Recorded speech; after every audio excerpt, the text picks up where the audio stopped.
মাত্র ৩০০ টাকা খরচ করে হোম ইনকিউবেটর বানিয়ে আপনি ঘরেই ডিম থেকে মুরগির বাচ্চা ফুটাতে পারবেন। একেবারে হাতে কলমে দেখিয়ে দিচ্ছি।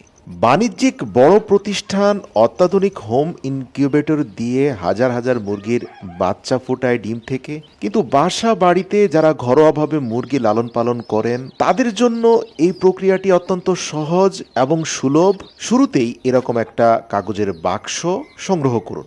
এর নিম্নদেশে কোকোপিট অথবা কাঠের চূর্ণ দুটির একটি ব্যবহার করুন। তো অন্তত ১.৫ থেকে ২ কেজি পরিমাণে কাঠের চূর্ণ কাগজের বাক্সের নিম্ন অংশে ভালো করে বিছিয়ে দিন। তারপরে ১০০০ ওয়াটের একটা বাল্ব জ্বালানোর মতো একটা হোল্ডার এবং একটা সকেট কিনে নিন। তারপরে ভিডিওতে দেখানো প্রসেসে হোল্ডার এবং সকেটটি কাগজের একপাশে একটা ছোট্ট ছিদ্র করে লাগিয়ে দিন। আমাদের এই প্রজেক্টে আমরা ৬০ ওয়াটের বাল্ব ব্যবহার করেছি, যেহেতু বাক্সটি তুলনামূলক ছোট। এখন আসুন, হোম ইনকিউবেটরের মাধ্যমে ডিম থেকে বাচ্চা ফোটানোর জন্য ভেতরে একটা উত্তপ্ত পরিবেশ প্রয়োজন এবং ভেতরের আবহাওয়ায় পর্যাপ্ত জলীয় বাষ্পের প্রয়োজন, অর্থাৎ হিউমিডিটি প্রয়োজন। আর সেটার জন্য আপনাকে ঠিক বাল্বের নিচে ১ গ্লাস পানি রেখে দিতে হবে, যাতে বাল্বের উত্তাপের সাথে সাথে একটু একটু করে পানির বাষ্প ভিতরের অংশটাকে জলীয় বাষ্পে পূর্ণ করে দেয়। এবার আসুন, আপনারা ভালো করেই জানেন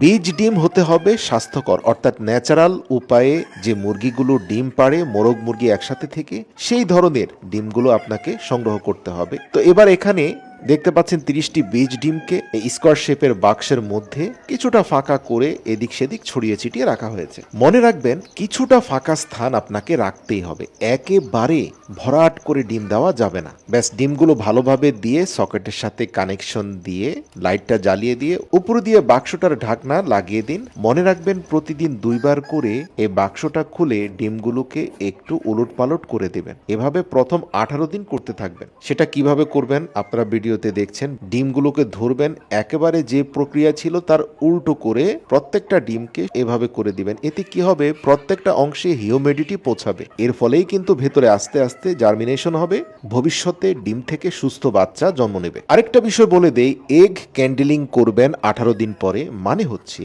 আপনার মোবাইল ফোনের ফ্ল্যাশ লাইট অথবা যে কোনো একটা টর্চ লাইট, এরকম একটা লাইটকে ডিমের অগ্রভাগের একটা অংশের সাথে লাগিয়ে ডিমের ভেতরের স্বাস্থ্যটা বোঝার চেষ্টা করবেন। তো এই প্রক্রিয়ায় যে ডিমটাকে আপনি কালো দেখবেন, বুঝতে পারবেন সে ডিমটা নষ্ট হয়ে গেছে। সেটাকে অযথা ইনকিউবেটরের ভেতরে ১ মাস ধরে ফেলে রাখার কোনো প্রয়োজন নেই, সেটাকে ফেলে দিন। যেগুলো লাল আছে, কিছুটা লাল ডোরা কাটা আছে, তখন বুঝতে পারবেন এই ডিমের স্বাস্থ্য ভালো, এর ভেতর থেকে সুস্থ সবল মুরগির বাচ্চা আসবে। তো প্রিয় দর্শক, এই প্রক্রিয়াগুলো যদি একটু ধৈর্যের সাথে ভালোভাবে করতে পারেন, মোটামুটি ২১ দিন পরে যখন আপনি আপনার ঢাকনাটা খুলবেন, এরকম একটা চমৎকার দৃশ্য আপনি দেখতে পাবেন। আর এজন্য আপনাকে অবশ্যই প্রথম দিকে শুরু থেকে শেষ পর্যন্ত ধাপে ধাপে কাজগুলো সম্পন্ন করতে হবে। তো আশা করি অধিক মূল্যে এখন থেকে আপনাকে আর মুরগির বাচ্চা কিনতে হবে না, ঘরোয়া প্রক্রিয়ায় ডিম থেকে বাচ্চা ফুটাতে পারেন।